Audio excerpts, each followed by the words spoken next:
Hi, good afternoon, everyone. First of all, I would like to thank the organizers for taking up on the challenge of organizing QPL in the middle of a global pandemic. So thank you very much for having put this together. My name is Belén Sainz.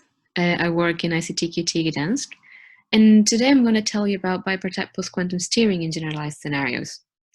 This talk is based in our archive preprint from last year, and you're welcome to go and check it out for the details on the main results I'm going to tell you about today. So first, I would like to, there we go, motivate the study of steering briefly to bring everyone to the same page. So what people are usually used to studying in foundations of physics or quantum information are either entanglement scenarios or non-locality scenarios. In the case of entanglement, we have Alice and Bob, and they are in different labs, and they share a physical system, a quantum system, and the question is whether that system is in an entangled state or not, and the object that we have access to and that we study is the density matrix that corresponds to the state of the system. And then what Alice and Bob do with this density matrix is, well, a variety of different applications in information protocols, for instance, quantum teleportation or quantum key distribution. On the other side of the spectrum, we have a Bell non-locality scenarios, where now Alice and Bob are also distant parties that perform space-like separated actions on their share of a system, but we don't assume anything about the system that they have access to or the measurement that they perform in their system. The only information that we trust, the only information that we rely on is the labels, the classical labels, here X and Y for the choice of measurements that Alice and Bob perform, and the classical labels here A and B for the outcomes that Alice and Bob obtain of the measurements. And in this very minimalistic and slightly paranoid scenario, then what we study are the statistics of the measurement outcomes. And those correlations then are the ones that we use when we want to perform or devise protocols for, say, device-independent quantum key distribution or randomness extraction. So these are the two scenarios, the two somehow different ends of the spectrum. And a steering scenario is a compromise between those two. So in a steering scenario, we have different parties which are in different labs and perform space-like separated actions. And here in this drawing here, I just have two parties, Alice and Bob. And in a steering experiment, some of them are going to be considered as quantum parties or trusted parties, and we have access to the information of what is the state of the system that these parties have. And on the other hand, we have certain parties, like Alice here, which are considered as black box parties, and that the only information from their wing of the experiment that we will use is the classical labels for their measurements and outcomes. So why? Why do we want to study steering scenarios to begin with? Well, it's a possible situation, so why not? Why not pursue and see what we can learn from it? And also, it's not surprising, or it wouldn't be surprising if eventually such a scenario would somehow depict the best case scenario for a real life situation. So when that happens, the knowledge of studying steering scenarios will come in very useful. And what for? What is it that we want to achieve by pursuing the study of steering scenarios? Well, on the one hand, we would like to understand nature, which is one of the main goals that drives research in foundations of physics, understand the world around us. But also, if we think of steering as a resource, we can also think of, what are the possible things that we could achieve, that we could pursue from a quantum information processing point of view. So that's kind of mainly a motivation or overview of steering.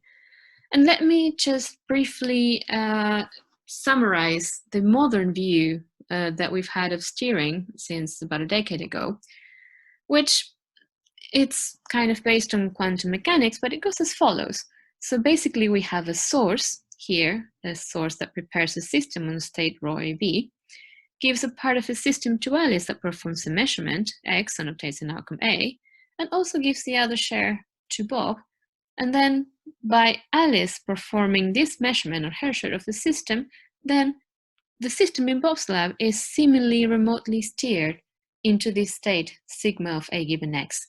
And now, if these states that Bob can be steered into are only compatible with Alice and Bob sharing an entangled state rho AB to begin with, then we say that steering has been demonstrated.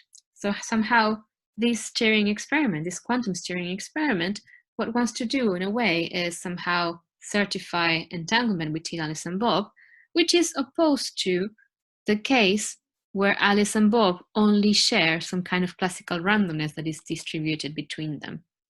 And the assemblages, similarly to the case of Bell non-locality, the here states in Bob's lab that are compatible with a preparation procedure that only involves classical randomness between Alice and Bob, are said to have or to admit a local hidden state model, and that is the kind of thing that a quantum steering experiment rules out.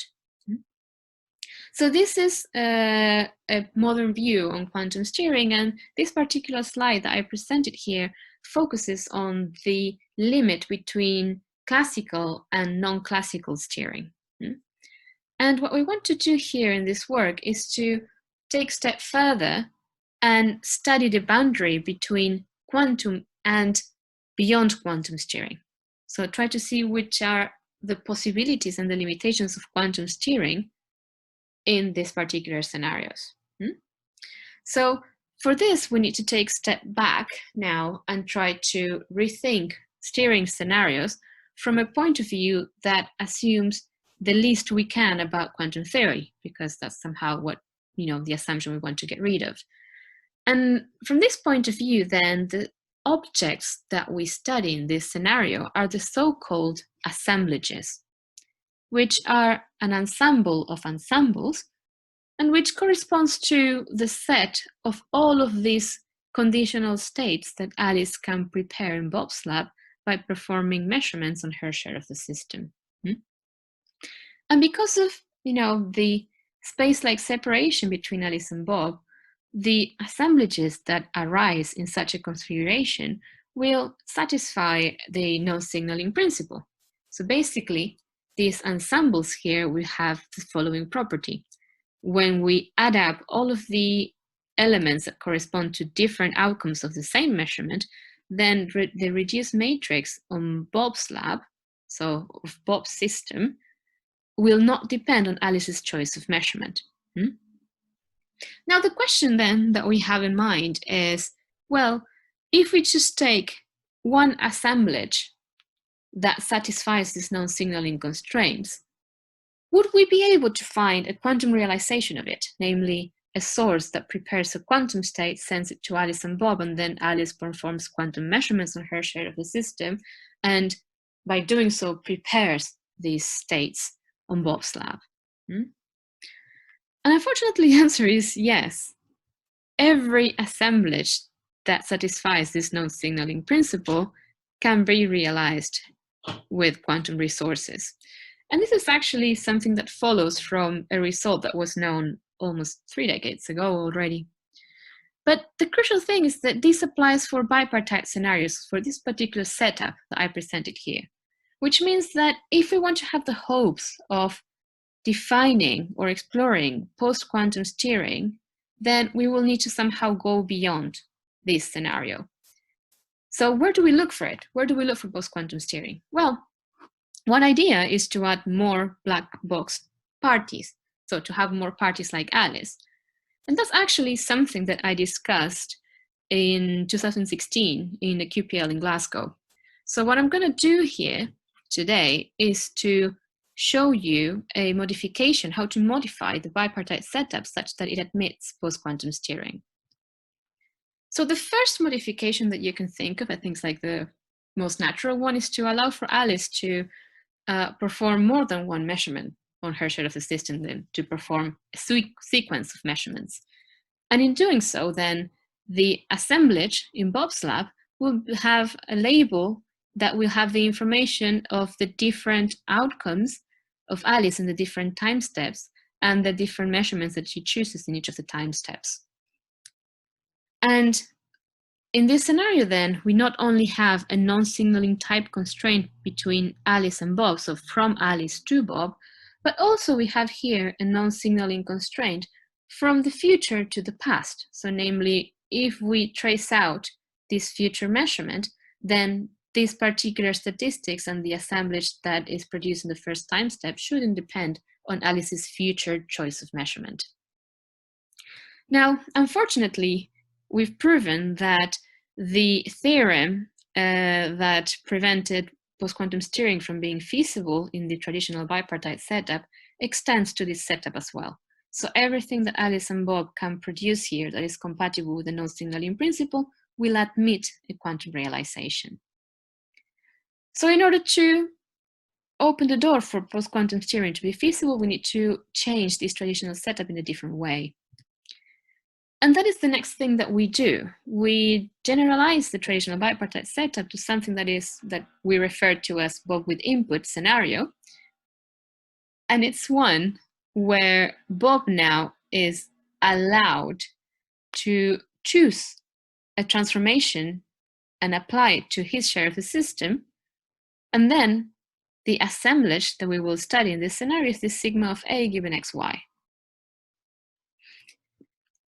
So here, now we will have two types of non-signaling constraints, not just the non-signaling constraints from Alice to Bob, which is the one that I mentioned before, but also from Bob to Alice, since the trace of the state prepared in Bob's lab should give the outcome statistics of Alice's device and should not give her any information about Bob's choice of measurement.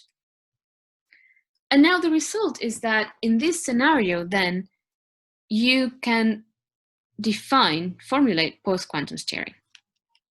And for this, let me give you an example. So let's just consider the most trivial one, where we have three dichotomic classical variables, x, a, and y, can have values between 0 and 1. And let me define this particular mathematical assemblage here, this sigma star of a given xy. So you can go and check that this object actually satisfies these two non-signaling constraints that I listed above. So now the question is, how can we check or certify that this assemblage does not admit a quantum realization? And the trick here to do so is to look at the correlations that Alice and Bob would feature if Bob was to measure his assemblage. So let's just think of Alice and Bob having access to a quantumly realizable assemblage. If Bob was to measure his state, then the correlations P of AB given xy that Alice and Bob would observe would themselves admit a quantum realization in the corresponding Bell scenario. So now let's see what happens when we allow Bob to perform a measurement on his share of the system. Well, if Bob performs a measurement, this particular one that I list here in the slide, then the correlations that Alice and Bob would observe actually correspond to a Pierre box. And we know that Pierre boxes do not have a quantum realization in a Bell scenario. Therefore, this is a way to certify that this assemblage that I presented here does not admit a quantum realization. So, in a certain way, what we've done here, what we've shown here, is that in this Bob with input scenario, in this generalized bipartite scenario, we have the set of quantum assemblages here depicted by green and the set of local hidden states depicted by gray. And what we've shown is that actually the set of assemblages that are consistent with the non-signaling principle in this scenario is actually slightly larger than the quantum set. So in a way, this resembles the case of Bell correlations, where we have the non-signaling polytope, the classical polytope, and the quantum realizable correlations lying in between those two. But of course, now you can come and tell me that, well, you have this post-quantum assemblage, and the way that you certify that it's post-quantum is just by, observing the correlations that you obtain in the Bell scenario. So how is post-quantum steering any different from just, a Bell scenario itself? And the way that I will try to convince you that, steering and Bell non-locality are different resources and that steering is itself a genuinely new effect is by giving you an example of a post-quantum assemblage that if Bob was to measure his share of the system, then the correlations that they would observe would always have a quantum explanation. So let me just introduce the example. So here Alice has access to 3 dichotomic measurements, and Bob performs one of 2 possible operations since he shares the system. And this is the mathematical object now that we defined, this assemblage sigma star of A given xy. I don't expect you to fully absorb what this mathematical formulation is, but if you then go and check our paper, you will be able to see that this actually satisfies the non-signaling constraints between Alice and Bob in this Bob with input scenario. So now what I will do next is I will show you how this assemblage will only give rise to quantum Bell correlations in the corresponding Bell scenario, and I will tell you how to certify that it's post-quantum.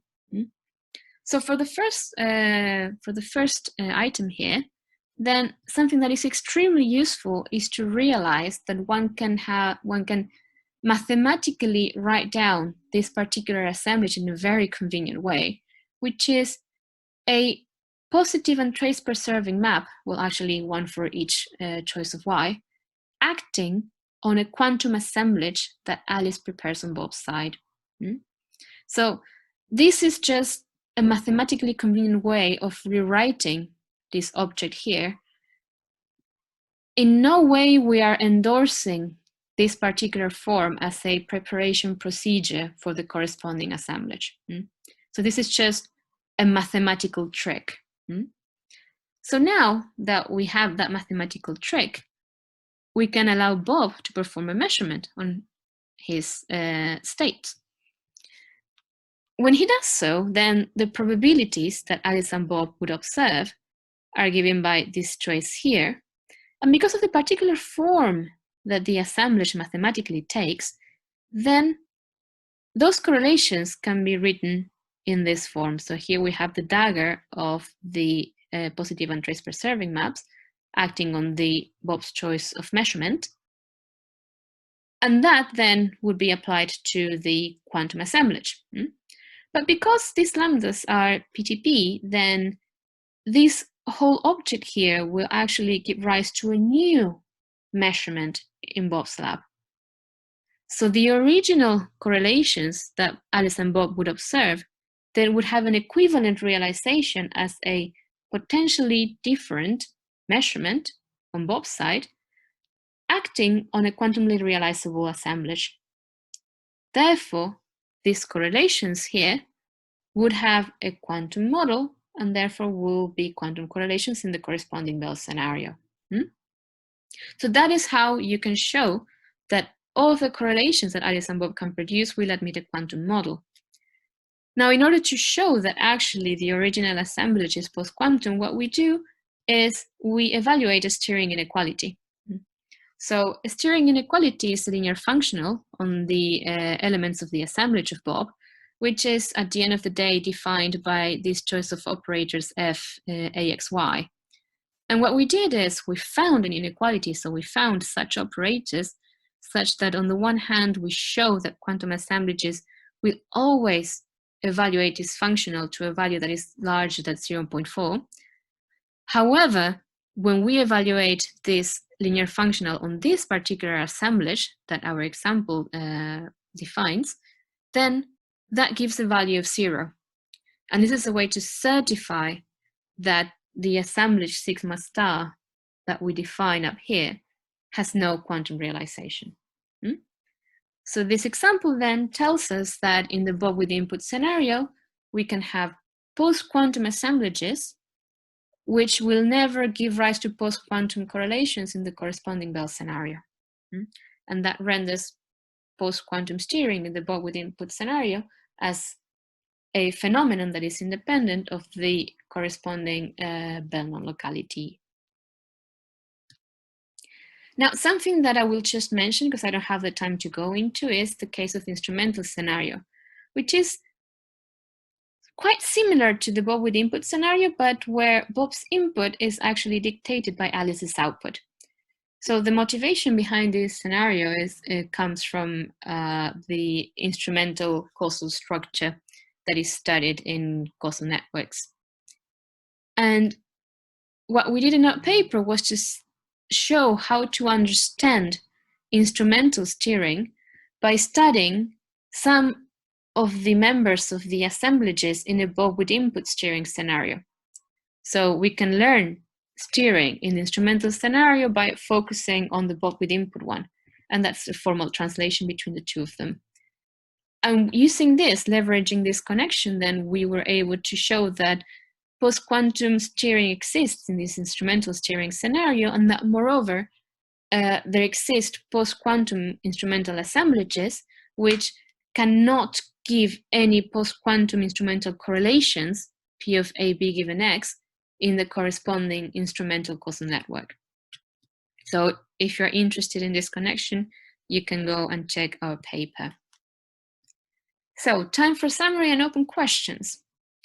So I hope that I managed to convey today that steering scenarios are a quite fun way to learn about nature. And if we want to somehow search for steering beyond quantum theory, then we need to move on from the traditional bipartite scenario. And you can either go to multipartite setups, and if you're interested in that, you can check my previous QPL talk. And here I focused on how to generalize bipartite setups to emit post-quantum steering, and I focused my explanation on the Bob with input scenario. And I hope that I managed to convince you that steering is an interesting phenomenon in its own right, that is independent somehow of the corresponding Bell scenario. So there are many different open questions that one could pursue from here, given that this is quite a new area of research. So I wanted to just briefly mention 3 of them. One of them is activation. So the fact that so far I convinced you, hopefully, that by performing measurements on his share of the system, Alice and Bob may not be able to reveal in a non-locality scenario the post-quantumness of the corresponding assemblage, doesn't quite mean that maybe we can't use this assemblage in a more complicated network to some more complicated operations and somehow reveal this hidden post-quantumness that is intrinsic in the assemblage. So whether such a thing is possible is an interesting open question that we hope to pursue in the future. Then the other question is there anything that we can learn, or what can we learn about nature from this phenomenon of post-quantum steering? Can we find some principles now that will allow us to identify or single out quantum theory from a possible set of theories, given this particular possibility of steering beyond quantum theory? And finally, are there any applications? So can we somehow use, or is there any information task where post-quantum steering would give you an advantage as a resource over the things that you could achieve if you had only access to quantum states and quantum measurements? So I hope that with this, I convinced you that steering is a interesting phenomenon, that there's plenty of things to do. And thanks so much for your attention.